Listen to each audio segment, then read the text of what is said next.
अध्याय पुरुषोत्तम योग पे, और इस श्लोक को थोड़ा सा पढ़ लेते हैं। ऊर्ध्वमूलमधैशाखम् अश्वत्थं प्राहुरव्ययम्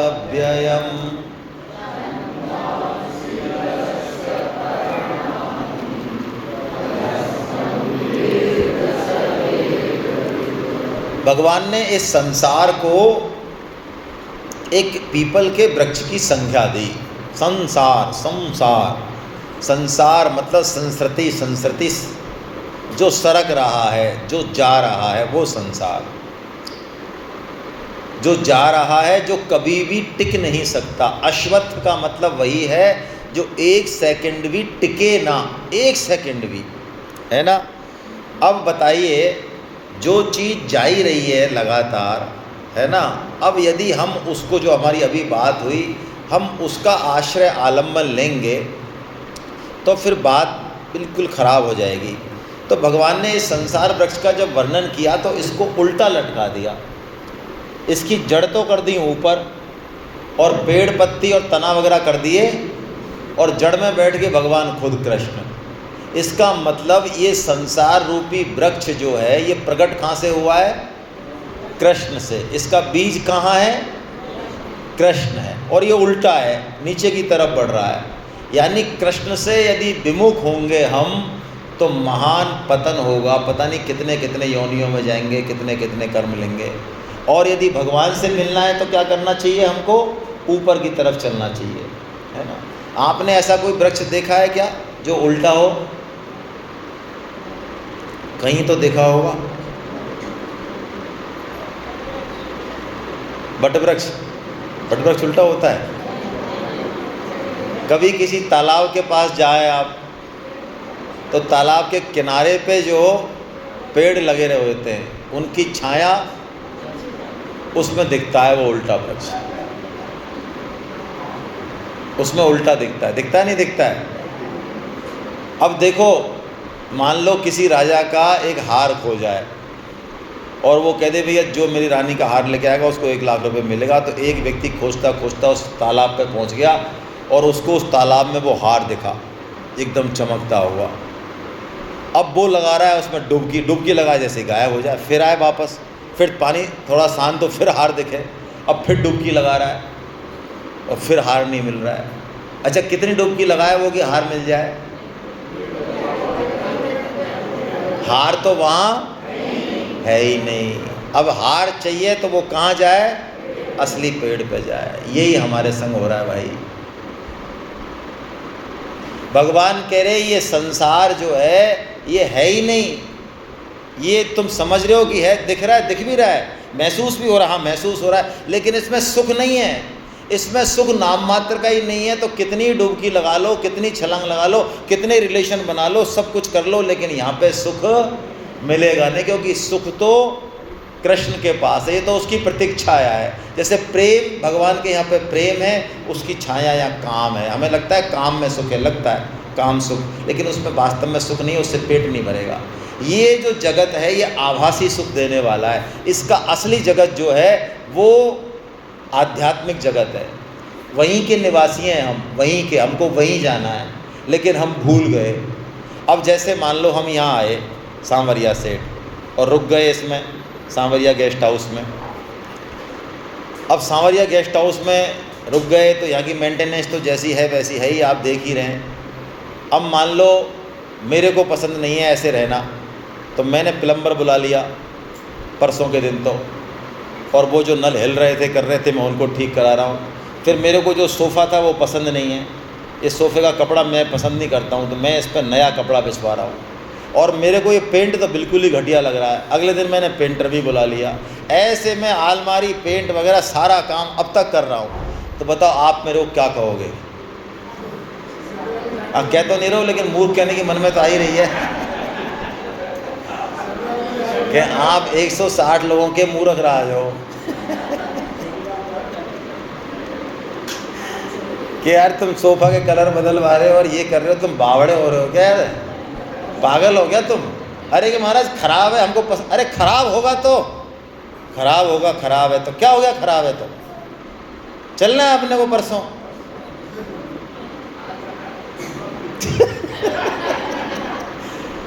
तो हम क्या कर रहे हैं भाई यहाँ?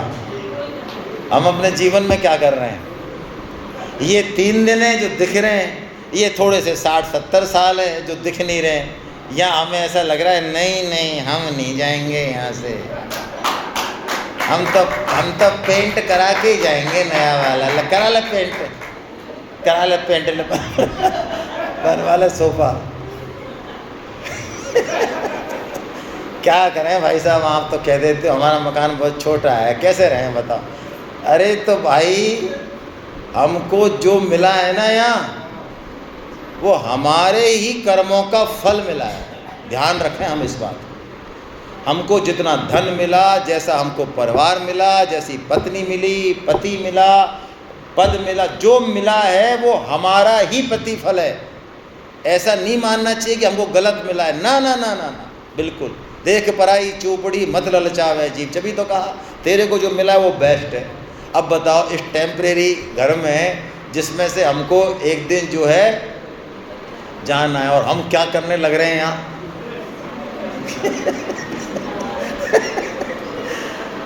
तो यही कह रहे भाई भगवान, अल्टीमेटली अर्जुन तू इस चक्कर में मत पड़े फालतू, और इसकी वृक्ष को भी, इसको संसार को यदि ठीक भी रखना है तेरे को, तो कह रहा महाराज अब परिवार के बिना तो कैसे चलेगा बताओ, दुकान तो हमें चाहिए, रोजगार तो चाहिए। तो भगवान कह रहे हैं तेरे को संसार वृक्ष को सही भी रखना है, हरा भरा भी रखना है, तो तू जड़ में पानी देना चालू कर दे।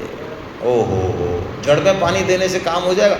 हो जाएगा। तू देख ले कि महाराज जड़ तो दिखती ही नहीं है। अरे दिखती नहीं है तो क्या है, तू पानी तो दे, तेरा काम तो हो रहा है ना। सब जगह देखो फल लग रहे हैं, फूल लग रहे हैं, पत्ती हरी हरी हो रही है ना, किससे हो रही है? जड़ में हाँ देने। बस तो भगवान नहीं है, नहीं है तो नहीं है, नहीं दिख रहे तो छोड़, तू तो भगवान की पूजा चालू कर दे। और जैसे ही भगवान की पूजा चालू करेगा, भगवान का काम करना चालू करेगा, भगवान की आज्ञा मानना चालू करेगा, तो तेरा संसार भी, तेरा परिवार भी, तेरा समाज भी, तेरा देश भी एकदम बढ़िया हो जाने वाला है।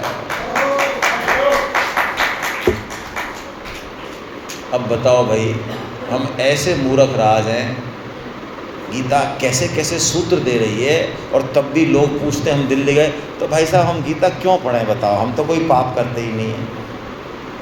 बताओ, ये पाप की परिभाषा जानते हैं? इनसे पूछो पाप होता क्या है। मैंने कहा आप सांस तो लेते हो क्या? सांस तो लेते हैं। तो मैं 10,000 कीटाणु एक बार की सांस में ख़त्म हो जाते हैं। गए बेचारे, 10,000 की हत्या कर दी तुमने, अब बोलो करनी हत्या आ गई।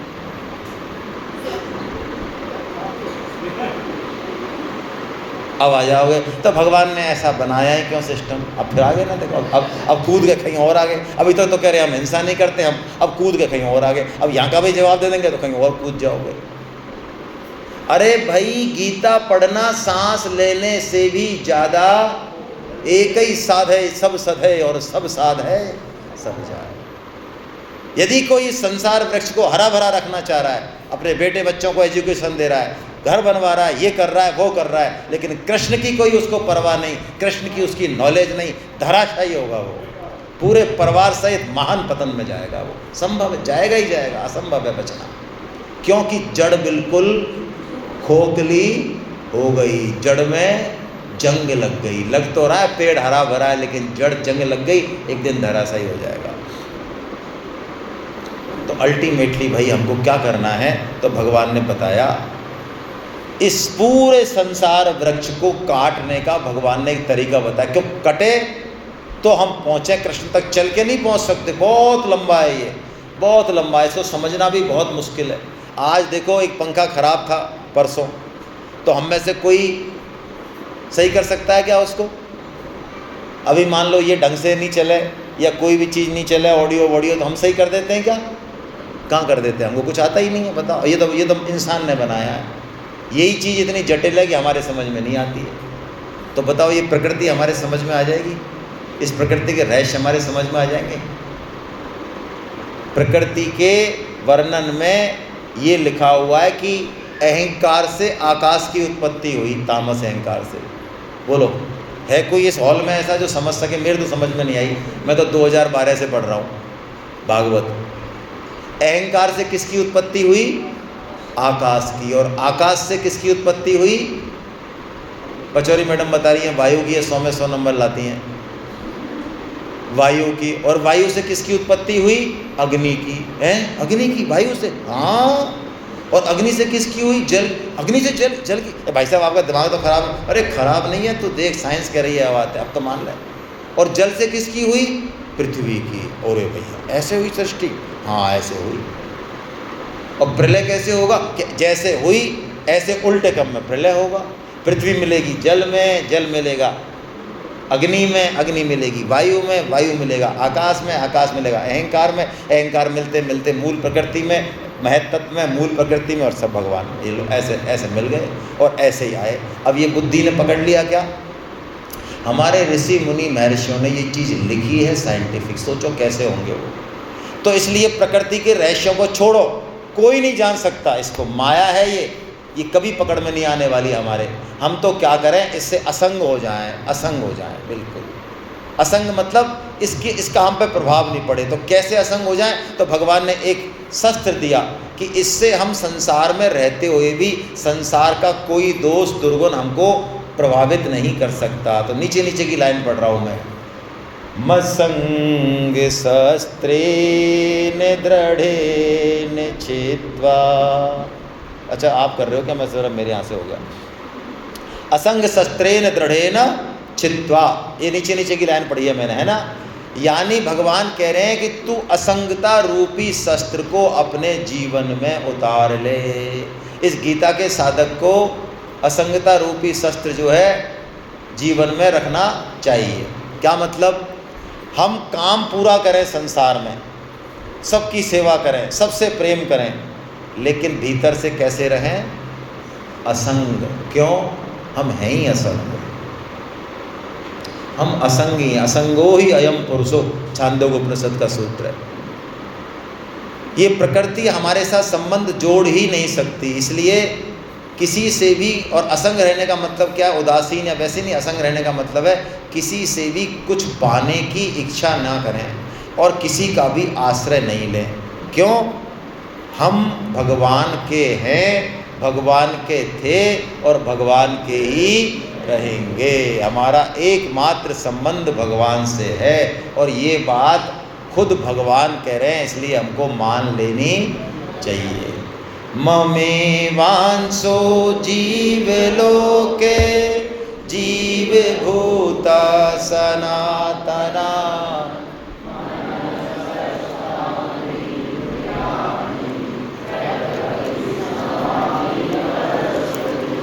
भगवान कह रहे हैं तू केवल और केवल मेरा है, केवल मेरा है ना। मम एव अंशो, मेरा ही अंश है। एव लगा दिया, मेरा अंश है ऐसा नहीं कहा, मेरा ही अंश है, यानी किसी और का तू। अब हमारे समझ में आ जाना चाहिए कि संसार में हम कुछ भी प्राप्त कर लें, दुनिया का जो नंबर 1 का जो धनी है, वॉरेन बफेट से या जो भी है, वो भी संतुष्ट नहीं है। जिसके 120 पत्नियां हैं वो भी संतुष्ट, जिसको प्रधानमंत्री बना दे वो भी संतुष्ट, कुछ भी